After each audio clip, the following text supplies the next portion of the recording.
Parfois, par le truchement de la correspondance, on m'adresse des questions dont la réponse peut servir à tous à un certain moment donné. Donc, je choisis cette question et je tente d'en donner une réponse valable, équitable, réponse qui donne à la question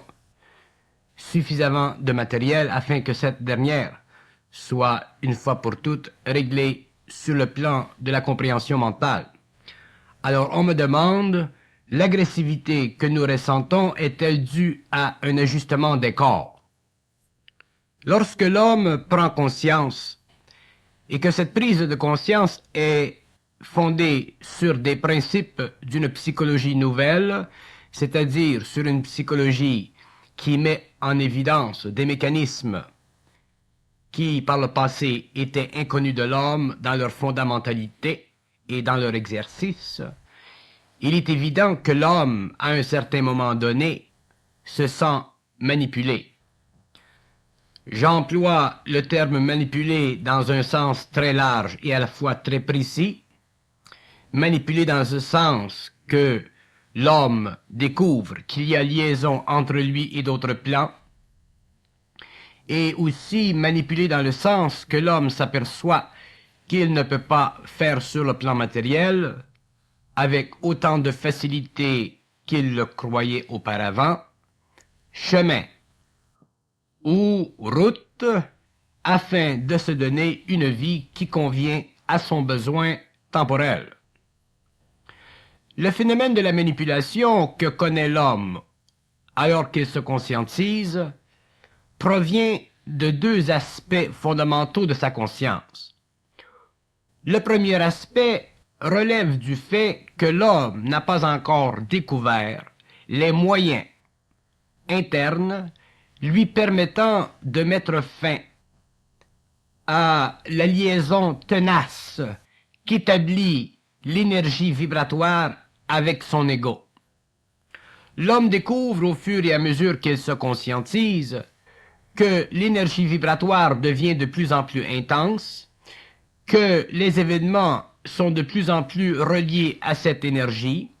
et que lui doit en souffrir par conséquent de plus en plus les effets.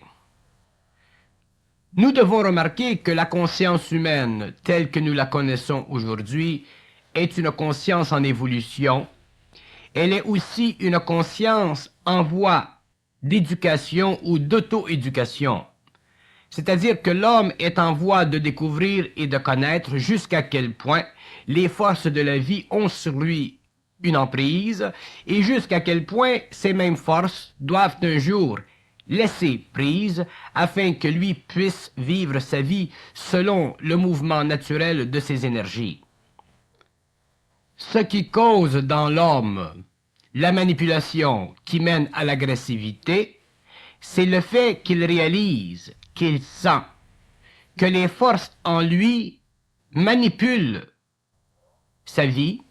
donc manipulent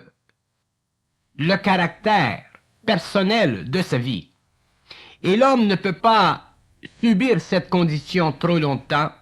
même si cette condition a pour effet de transmuter sa conscience et d'ajuster son corps mental ou son corps émotionnel ou ses corps inférieurs. À un certain moment donné, l'homme doit être capable de vivre une vie sans agressivité, c'est-à-dire sans réaction interne à cette énergie. Mais l'agressivité que nous ressentons vis-à-vis l'énergie, elle a sa source quelque part en nous. C'est-à-dire qu'elle a sa source dans une sorte de manque de réalisation de sa relation réelle avec nous-mêmes. Autrement dit, jusqu'à quel point réel, profondément réel, vivons-nous de l'agressivité à cause des forces en nous qui engendrent un taux vibratoire particulier en accord ou en relation avec certains événements. Jusqu'à quel point pouvons-nous réellement blâmer ces forces d'une façon objective, dans ce sens que nous pouvons leur imputer la raison de l'effet créé chez nous? Jusqu'à quel point pouvons-nous réellement, fondamentalement, blâmer des forces en nous? La réponse, elle est simple, mais elle ne vient à l'homme qu'au fur et à mesure où il en arrive à conscientiser cette énergie. Conscientiser cette énergie veut dire que l'homme doit un jour faire le mouvement inverse de celui qu'il a connu pendant la phase de conscientisation. C'est-à-dire que l'homme passe du stage de l'inconscience où il n'a aucune conscience des forces actives et créatives en lui. Ensuite, il passe au stage de la conscientisation où il prend conscience de forces créatives et actives en lui. Et ensuite, il doit passer à un autre stage où il doit renverser la vapeur, c'est-à-dire neutraliser l'impression psychologique de la valeur personnifiante ou de l'aspect personnifiant de ses forces actives en lui. Tant que l'homme n'aura pas éliminé l'aspect de personnification qui donne à ses forces en lui un caractère particulier, un caractère qui semble le dominer, il est normal que l'homme sente en lui une agressivité lors de la confrontation, lors de l'événement qui lui semble très bien être le produit d'une certaine manipulation. Mais dès que l'homme a évolué suffisamment mentalement,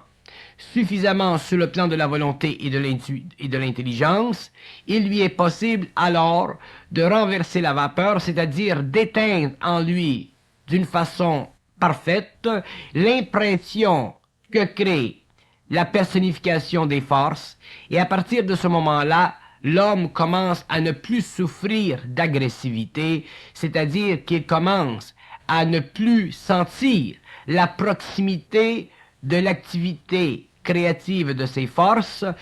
sous le couvert d'une personnalité ou d'une forme quelconque personnalisant ses forces et établissant en lui une dualité. Au cours de l'évolution, ou pour le bien fondé de l'évolution de la conscience, il est naturel que l'homme prenne conscience de la personnification des forces internes en lui, afin de dépasser l'inconscience matérialiste et cartésienne de sa pensée ancienne. Mais lorsqu'il est suffisamment avancé dans la nouvelle évolution, lorsqu'il a suffisamment compris les mécanismes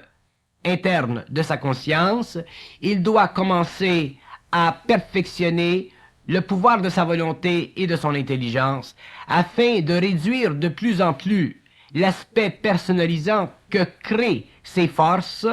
à cause du fait qu'elles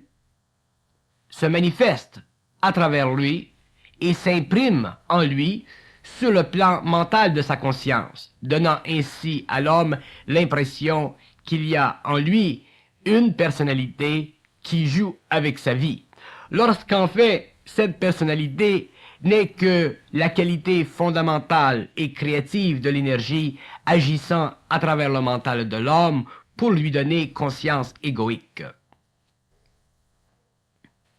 L'évolution de la conscience demande chez l'homme un contrôle de plus en plus grand de son agressivité, c'est-à-dire du résultat de l'effet que crée en lui la personnification des forces créatives qui font partie de sa conscience. Et ceci n'est pas facile, et nous pouvons dire que ceci est probablement un des œuvres les plus difficiles de la nouvelle psychologie de l'homme. Ce sera nettement l'aspect le plus pénible chez l'homme de réaliser, d'effacer et de neutraliser l'impression de personnification que créent les forces créatives sur son mental, puisque ces forces présentent en lui représente tellement un caractère personnalisant d'une conscience qui enveloppe la sienne et qui coordonne avec elle l'activité créative de l'énergie. C'est justement cet effet ou cette qualité de la conscience créative ou cette qualité de l'énergie créative dans l'homme qui donne à l'homme la qualité fondamentale de sa nouvelle conscience au début, c'est-à-dire la très grande spiritualité. Mais la spiritualité est aussi une des limites et une des frontières de la nouvelle conscience de l'homme, et un jour l'homme supramental, l'homme qui possédera une conscience nouvelle, aura dépassé les aspects psychologiques et émotifs de la spiritualité, donc il sera libéré de l'aspect personnalisant de cette énergie qui fonde avec lui une sorte d'unité et qui en même temps crée une dualité, d'où le sentiment d'agressivité qui se forme à cause de l'impression que possède l'homme alors d'une sorte de manipulation. Au fur et à mesure que l'homme se conscientisera et qu'il sera capable de défoncer le mur de la très haute spiritualité dont les formes créent en lui un besoin de sentir qu'il y a une liaison entre l'invisible et le matériel, donc une liaison entre l'ego et d'autres plans. Et cette illusion est probablement une des dernières et une des grandes illusions de l'homme qui se conscientise, dans ce sens que l'homme qui en arrivera éventuellement à éliminer et à neutraliser l'effet de cause et d'effet que crée la présence en lui de l'énergie personnalisante, sera ensuite capable de neutraliser l'agressivité, de diminuer son pouvoir, de diminuer sa souffrance et ne plus sentir qu'il est manipulé dans la vie. La conscientisation est un phénomène de coloration qui neutralise l'ancienne couleur de la conscience de l'homme pour être ensuite éliminé complètement.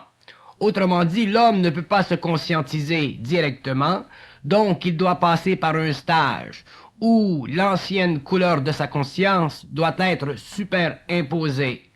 par une autre couleur qui est la couleur de la conscientisation, et ensuite cette couleur doit être elle-même éliminée afin que l'homme demeure un être absolument libre dans sa conscience et aussi absolument libre de sa conscience. Mais pour ce, l'homme doit comprendre et réaliser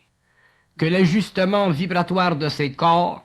est directement proportionnel au développement de sa volonté, à la manifestation de sa volonté, et aussi au développement et à la manifestation de la lucidité de son intelligence. Parce que lorsque ces deux aspects de sa conscience ont été parfaitement développés, l'homme peut alors vivre sa vie en fonction de lui-même et ne plus sentir l'énergie en lui qui bouscule ses centres. Il lui donne l'impression d'une dualité, c'est-à-dire de la personnification de l'énergie en lui, c'est-à-dire d'un esprit en lui qui travaille, semble-t-il, contre lui, mais toujours pour lui, mais qui en même temps crée cette énorme ou terrible agressivité qui résulte du sentiment que possède l'homme d'une sorte de manipulation. L'évolution de la conscience supramentale est une évolution qui doit amener l'homme à reconnaître l'invincibilité de sa conscience personnelle. Donc, l'invincibilité de la conscience personnelle de l'homme implique naturellement qu'il n'y ait pas en lui de force personnalisante qui semble lui imposer une certaine condition de vie. Mais l'invincibilité de la conscience de l'homme ne peut pas naître tant qu'il n'a pas dépassé les deux premiers stages de sa conscience, c'est-à-dire le stage de l'inconscience, ensuite le stage de la conscientisation, pour ensuite en arriver à réaliser parfaitement et concrètement que lui seul est assis dans le siège du conducteur. L'agressivité que nous ressentons dans la conscientisation relève du fait que nous ne pouvons pas encore nous sentir dans le siège du conducteur. Nous avons l'impression d'être conduits. Et cette impression, naturellement, énerve l'homme, aiguise ses nerfs et le rend de plus en plus agressif. Et lorsque l'homme ressent cette énergie interne, il peut facilement la diriger vers l'extérieur contre les autres hommes, et il y a alors un mouvement interne et un mouvement externe d'agressivité. Et ce mouvement d'agressivité ne peut être neutralisé que lorsque l'homme possède une capacité totale et intégrale de réaliser que lui seul, dans le fond de toute chose, est l'être ou représente la conscience sur laquelle est fondé le pouvoir de volonté et d'intelligence, et que cette conscience est le produit de la coloration occulte des forces internes qui, au cours de sa conscientisation, ont eu un caractère particulier, souvent un caractère spirituel, souvent un caractère dominateur, et trop souvent, hélas, un caractère impossible. Les forces qui sous-tendent la vie de l'homme, ou plutôt les forces qui jouent dans la vie de l'homme de tous les jours, les forces matérielles de la vie, sont celles qui, dans le fond, représentent la base du conflit entre l'homme extérieurement et l'homme intérieurement. Et toutes les illusions de la conscience humaine sont en relation avec ces forces. Si l'homme était harmonisé dans la vie, si les forces dans l'environnement de l'homme étaient sous son contrôle, de la première à la dernière, l'homme ne sentait en lui l'agressivité de l'énergie parce que il serait dans un état mental où sa volonté et son intelligence remplaceraient ou auraient remplacé l'impression que crée l'énergie lorsqu'elle est personnalisante et qu'elle lui fait reconnaître, encore en tant qu'impression, qu'il y a en lui une dualité, c'est-à-dire qu'il y a en lui un être qui dirige sa vie.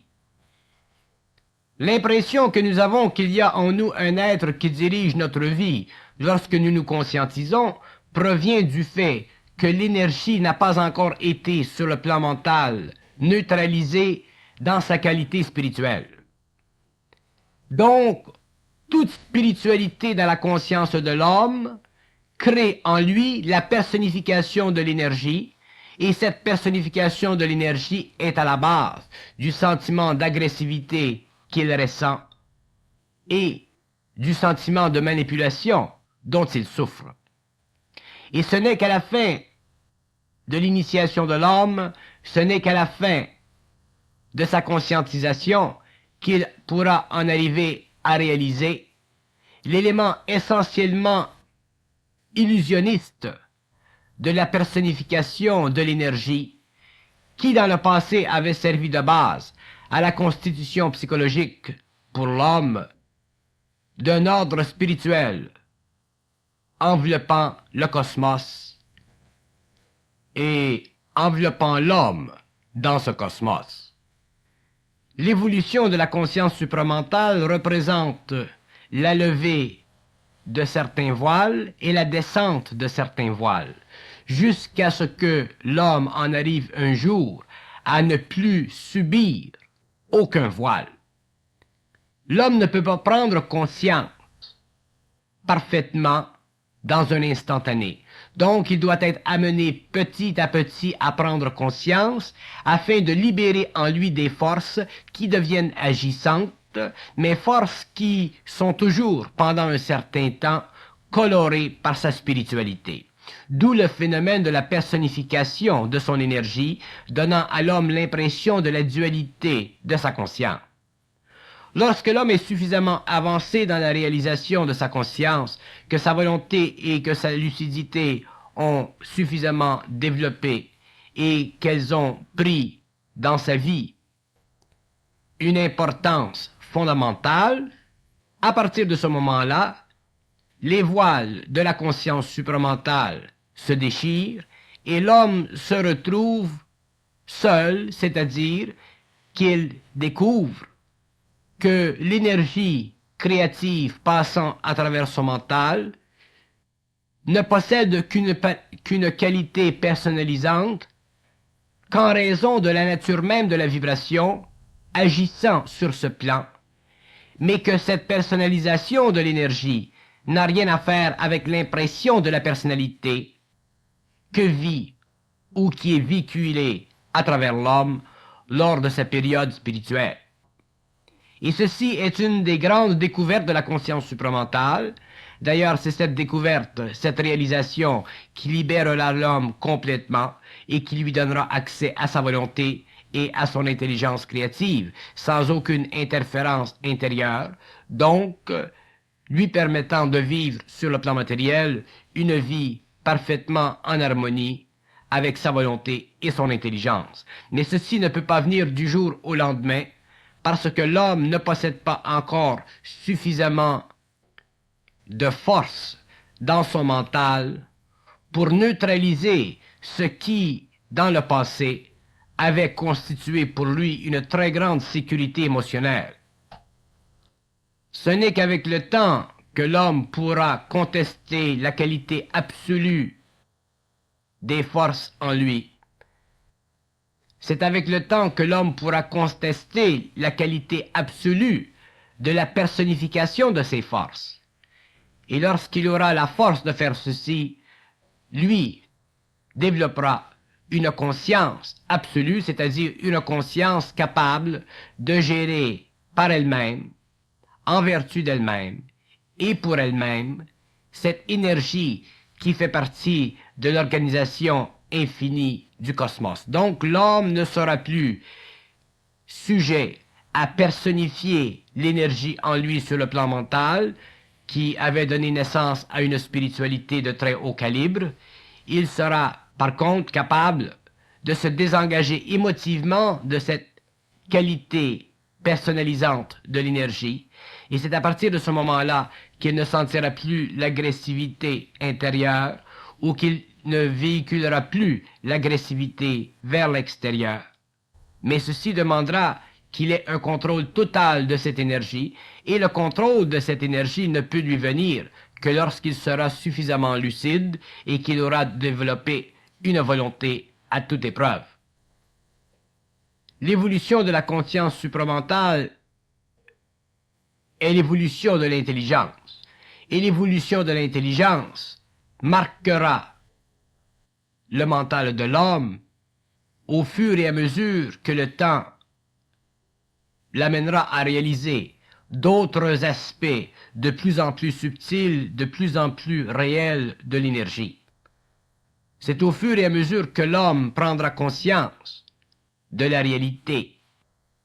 qu'il s'apercevra que la liaison psychologique entre l'énergie et son ego n'était qu'en fait une liaison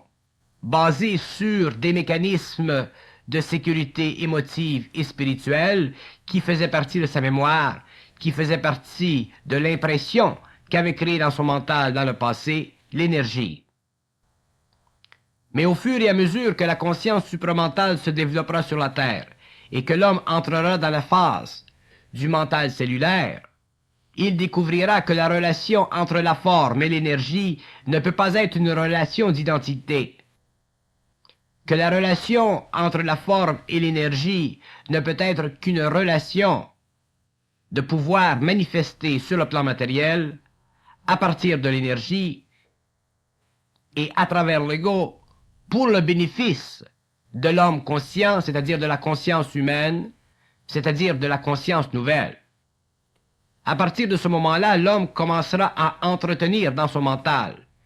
des aspects de la réalité qui ne conviendront qu'à une intelligence future, qu'à une intelligence réellement libérée de tous les aspects possibles et imaginables de la mémoire consciente et inconsciente de l'humanité passée. Mais pour ce, l'ego devra être très solide, c'est-à-dire capable de supporter le poids de la réalité, c'est-à-dire le poids de sa nouvelle conscience, le poids d'une conscience créative et non pas d'une conscience réfléchissant à un niveau ou à un autre, un besoin émotif de continuer à supporter une structure psychologique fondant ses principes sur l'alliance entre l'ego et des forces spirituelles personnalisant qui avaient servi pendant l'évolution, mais qui ne seront plus, pendant l'évolution, nécessaires à la progression mentale de l'homme et au développement de la volonté caractéristique de l'homme nouveau. D'ailleurs, au fur et à mesure que se perfectionnera la conscience supramentale sur la Terre, au fur et à mesure qu'elle édifiera le réel, c'est-à-dire qu'elle expliquera ce qui dans le passé n'avait pas été réel. L'explication du réel est toujours en fonction de ce qui dans le passé n'était pas réel. L'expression du réel pour l'homme conscient ne sera que l'aspect créatif de l'énergie à travers son ego. Le réel n'est pas l'investigation de certaines possibilités. Le réel n'est que l'expression de la relation entre le passé et le présent. Il n'est pas l'expression ou l'explication d'un devenir fondé sur la perception occulte d'un sens mental supérieurement développé. L'être conscient de demain ne sera pas intéressé à comprendre ou à expliquer les aspects constructifs du réel. Il sera intéressé à expliquer les aspects effaçants du réel, c'est-à-dire les aspects qui dans le passé avaient invité l'homme à l'évolution afin de le rendre prêt un jour à supporter et à canaliser l'énergie indifférenciée afin que lui commence à créer dans le monde de l'homme l'impression, au lieu que l'énergie, comme elle le fut dans le passé, crée en lui l'impression, comme elle le créait dans le monde animal, dans le monde de la plante ou dans le monde du minéral. C'est l'homme demain qui créera l'impression. Mais pour que l'homme crée l'impression et qu'il ne soit pas le sujet de l'impression, comme il le fut dans le passé, il faut qu'il en arrive un jour à posséder une conscience absolue, c'est-à-dire une conscience qui n'est plus rivetée à la dualité de la personnification de l'énergie, à la dualité de la spiritualisation de sa conscience, ou à toute conscience psychologique fondée sur un besoin spirituel, égoïque, de retenir en lui l'attention d'une intelligence supérieure, personnalisée, qui lui donne le support de la vie et qui lui donne aussi de la valeur dans la vie. C'est au cours de l'évolution de la conscience supramentale que l'homme découvrira le phénomène de la pensée, qu'il découvrira le monde de la pensée, qu'il comprendra le monde de la pensée, qu'il pourra réellement faire une anatomie des mécanismes qui créent la pensée, et qu'il pourra exorciser de la conscience de l'homme les aspects personnalisants de la pensée, surtout chez l'homme conscient, qui, pour des fins d'évolution, a dû passer de l'inconscience à la conscience, c'est-à-dire de ce stage où il préconisait penser seul, au stage où il préconisait penser à deux,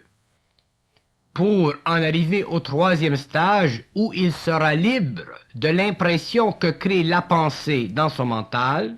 c'est-à-dire où il sera libre de la qualité personnalisante de la pensée. C'est à partir de ce moment-là que l'homme commencera à comprendre réellement les mystères de la vie, les mystères de l'intelligence, les mystères de sa conscience, et qu'il commencera réellement à être créatif sur le plan de l'explication du réel. À partir de ce moment-là, l'homme ne sera plus retenu dans le passé de sa mémoire, il n'aura plus aucune allégeance à aucun niveau vis-à-vis quelque concept que ce soit, il pourra alors librement expliquer, à cause de son lien avec l'énergie, les différents modes d'expression de cette énergie à travers son mental, donnant ainsi à l'homme une fondation nouvelle pour l'explication philosophique, métaphysique, occulte, scientifique de l'organisation et du mouvement de l'énergie dans le cosmos à tous les niveaux de l'impression qu'elle crée, jusqu'au monde de l'homme, mais libre dans la fonction créative de l'impression sur le plan du surhomme. Le surhomme ne pourra plus être impressionné par l'énergie sur le plan mental parce qu'il aura développé des mécanismes lui permettant de se séparer émotivement du mental humain, c'est-à-dire qu'il ne sentira plus en lui le besoin d'exposer dans sa vie le flanc sensible de sa conscience, flanc sensible qui dans le passé avait servi au développement d'une spiritualité qu'il avait supportée, oui, mais qui au cours de l'évolution ne sera plus nécessaire puisqu'il développera de plus en plus une conscience scientifique à la fois du matériel et de l'invisible. Donc, le phénomène de l'agressivité que connaît l'homme en évolution de conscience supramentale est un phénomène temporaire. Éventuellement, cette agressivité relâchera et l'homme sentira de plus en plus une paix, c'est-à-dire un équilibre entre son mental et son émotion, mais cette paix sera fondée sur l'activité de sa volonté réelle et de son intelligence réelle. Et tant que l'homme n'aura pas cette volonté et cette intelligence réelle, il sera assujetti à une sorte d'agressivité parce qu'il sentira qu'il n'a pas un contrôle total et absolu dans sa vie. Et c'est justement cette absence de contrôle total qui donne à l'homme l'impression de l'agressivité, qui le fait souffrir dans cette agressivité et qui rend son lien ou son comportement dans le monde de l'homme plus difficile à cause de cette agressivité. Autant l'homme a cru dans le passé à des formes quelconques, l'invitant à une sorte de partnership entre le matériel et l'invisible, autant l'homme nouveau reniera ce partnership, autant il réalisera concrètement que la personnification dans son mental est un des grands mystères de la vie de l'homme, est un des grands mystères de la conscience et a servi pendant l'évolution au développement de la conscience de l'homme, dont le but éventuel fut le développement sur notre terre de ce que nous appelons la spiritualité. Ce n'est pas facile pour l'homme de se libérer d'une histoire qui a créé en lui pendant des siècles et qui a perfectionné pendant des siècles une conscience de plus en plus spirituelle, une conscience de plus en plus élevée, de plus en plus subtile, de plus en plus philosophique, de plus en plus métaphysique, de plus en plus occulte. Ce n'est pas facile parce que cette conscience fait partie des aspects subconscients de l'homme, elle fait partie de la mémoire de l'homme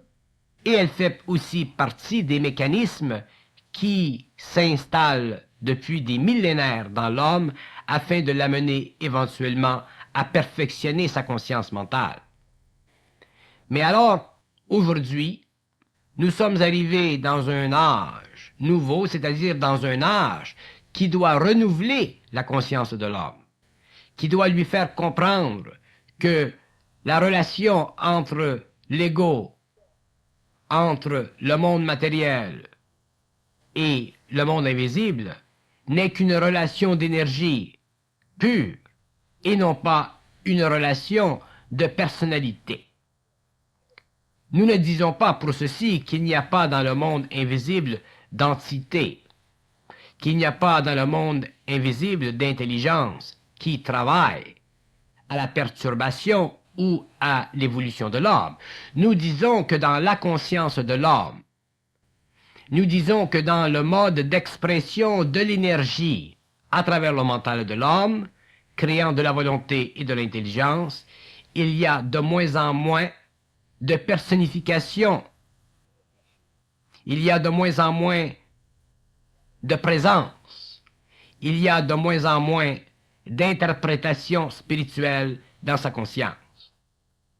Autrement dit, l'évolution de la conscience supramentale est nettement une rupture avec la conscience spirituo-psychologique du passé. La nature, la condition, la réalité que découvrira la conscience supramentale, surtout lorsqu'elle sera élevée au stage du mental pur, c'est-à-dire du mental cellulaire de l'homme, lui permettra de reconnaître que les formes pensées utilisées dans son cerveau ou l'énergie manifestée à travers son mental font partie de la personnification de l'énergie. Donc, toute personnification de l'énergie, que ce soit sur un plan ou sur un autre, ne représente pour l'homme qu'une forme inférieure de réalisation, donc donne à l'homme l'impression nette, mais toujours spirituelle, d'une qualité quelconque d'un invisible, ayant un rapport quelconque avec lui. Et tant que l'homme n'a pas tranché avec cette condition psychologique de sa spiritualité, il n'a pas pénétré dans les zones infinies de la conscience créative, c'est-à-dire qu'il n'a pas le pouvoir de regarder avec ses propres yeux les structures invisibles où l'énergie crée de l'impression, mais où cette impression créée ne sert plus à son évolution, mais plutôt à l'évolution d'autres espèces qui ne font plus partie du territoire de sa conscience. L'évolution de la conscience supramentale est un peu comme l'évolution des vagues de l'océan. Elles sont toujours renouvelées, elles sont toujours renouvelables. L'océan est toujours présent. L'océan, c'est l'énergie. Les vagues sont les formes. Et au fur et à mesure que l'homme progresse dans la conscience, jusqu'au jour où il aura une conscience, ou une super-conscience, ou une conscience réelle, il sera mesmérisé par les vagues, et il ne réalisera pas l'unité de la conscience, c'est-à-dire l'indivisibilité de sa conscience. Et c'est le fait qu'il n'aura pas réalisé l'indivisibilité de la conscience qu'il vivra la division ou la séparation ou la dualité ou la personnification à l'intérieur de sa conscience, à cause justement de la nature du mouvement de l'énergie à travers son mental. Donc, son agressivité sera le produit de cette illusion. Et un jour, l'agressivité disparaîtra lorsque l'homme ne sera plus lui-même prisonnier de sa propre illusion. Mais il faut dire qu'à ce moment-là, il aura une volonté très grande, une lucidité très profonde, donc il pourra vivre sur le plan matériel en fonction de ces deux aspects de sa conscience. Donc il contrôlera sa vie et il ne sentira plus en lui de force manipulant sa conscience, les événements de sa conscience, les événements de sa vie, pour créer une agressivité qui faisait dans le passé partie de l'ajustement de ses corps. Le développement chez l'homme d'une conscience absolue nécessitera absolument la définition de sa conscience en fonction de sa volonté et de son intelligence, et jamais plus en fonction d'un aspect personnalisant de l'énergie à travers son mental. Ceci sera le dernier effort de l'homme sur le plan matériel pendant ce cycle, avant d'en arriver éventuellement à la concrétisation dans la matière du pouvoir de sa conscience supramentale. La qualité absolue de la conscience humaine est inévitablement une des grandes raisons pour laquelle, au cours de l'âge nouveau, l'homme conscient sera obligé de se séparer de l'homme ancien sur le plan psychologique. Car à l'intérieur de l'absolu de la conscience de l'homme naîtra une nouvelle condition de vie, c'est-à-dire une condition de vie qui sera égale au pouvoir vibratoire de l'énergie à travers cette conscience humaine nouvelle, forgeant dans le monde de la matière, à travers l'ego, l'impression de l'énergie, donc donnant à l'homme le pouvoir sur la matière et l'intelligence de créer dans un nouveau règne d'évolution des conditions de vie qui sur la Terre dans le passé n'ont jamais été égalées. Mais l'évolution de la conscience absolue de l'homme nécessite ou nécessitera une réorganisation des idées qu'il a de la réalité invisible, nécessitera autrement dit une révision de sa relation ou de sa liaison émotive avec des pensées qui dans le passé avaient établi la fondation psychologique de sa spiritualité au cours des millénaires. La nouvelle définition de la conscience de l'homme, en fonction de cette nouvelle clarté à l'intérieur de sa conscience, bénéficiera à l'homme lorsque ce dernier aura réalisé que la nature absolue de sa conscience est un mur au-delà duquel seuls les êtres les plus évolués du globe pourront s'aventurer. Car au-delà de ce mur, il n'y aura plus mémoire du passé. Au-delà de ce mur, l'émotion ne pourra plus affecter le mental de l'homme. Au-delà de ce mur, l'ancienne conscience de l'homme n'existera plus parce que l'homme nouveau possédera une conscience nouvelle, c'est-à-dire une conscience lui permettant d'affronter la vie, l'avenir, le présent, en fonction du pouvoir de sa volonté générative et de son intelligence extrêmement lucide. Donc l'ego à ce moment-là ne pourra plus s'entretenir, si vous voulez, d'aucune forme lui permettant de vivre sans conscience absolue. Le caractère fondamental de la superconscience de l'homme de la sixième évolution est justement la qualité absolue de sa conscience, qualité qui lui permettra de reviser instantanément toutes les données qui, dans le passé, avaient institutionnalisé la conscience pour le bénéfice de l'évolution, mais qui, en même temps, avaient retardé la descente de l'énergie de la conscience supramentale sur la Terre,